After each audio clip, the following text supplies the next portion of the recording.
कोरोनानंतर एमपॉक्स व्हायरसचा कहर 116 देशांमध्ये वेगाने प्रसार. काय आहेत लक्षणे? संपूर्ण आजच्या या व्हिडिओमध्ये जाणून घेऊया. Monkey pox in India. काँगोमध्ये आतापर्यंत 14,000हून अधिक रुग्ण आढळले आहेत. यामध्ये 500हून अधिक लोकांचा मृत्यू झाला आहे. 15 वर्षाखालील मुलीही या विषाणूचा बळी ठरत आहेत. ही चिंतेची बाब आहे. कोरोना महामारीचा काळ आठवला की आजही ते दिवस नकोसे वाटतात. कोरोना साथीतून जग आता पूर्णपणे सावरलं आहे.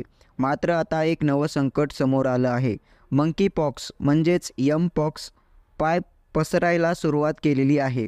मंकी पॉक्सचा विषाणू 100हून अधिक देशांमध्ये पसरला आहे.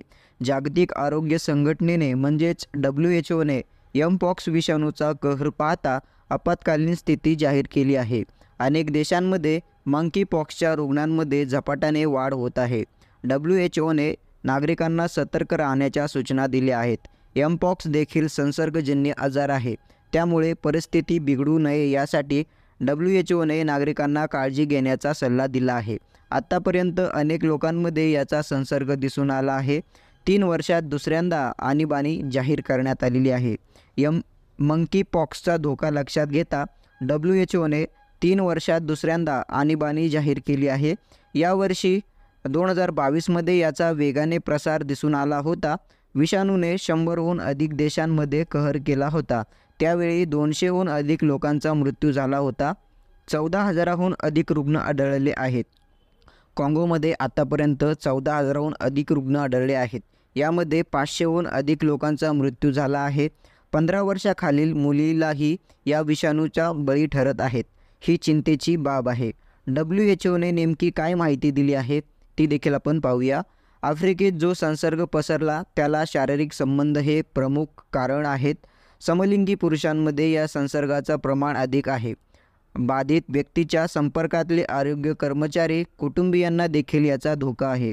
संसर्ग झाल्यानंतरही अंगावरील पुरळ पूर्ण बरे होईपर्यंत इतरांनाही दूर राहावं.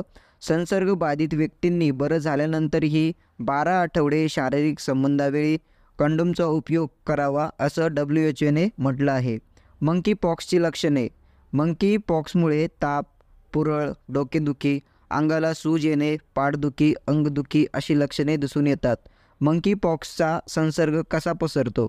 तर संसर्गग्रस्त रुग्णाचे कपडे वापरले किंवा स्पर्श केला, संसर्गाने आलेले फोड किंवा खपलीला स्पर्श केला, त्यानंतर बाधित व्यक्तीचा खोकला किंवा शिंकेतून बाधित व्यक्तीसोबत शरीर संबंध ठेवले तर हा रोग जो आहे तो संसर्गजन्य असल्यामुळे हा इतरांना देखील होऊ शकतो. त्यासाठी WHOने काळजी घेण्यास सांगितलेले आहे.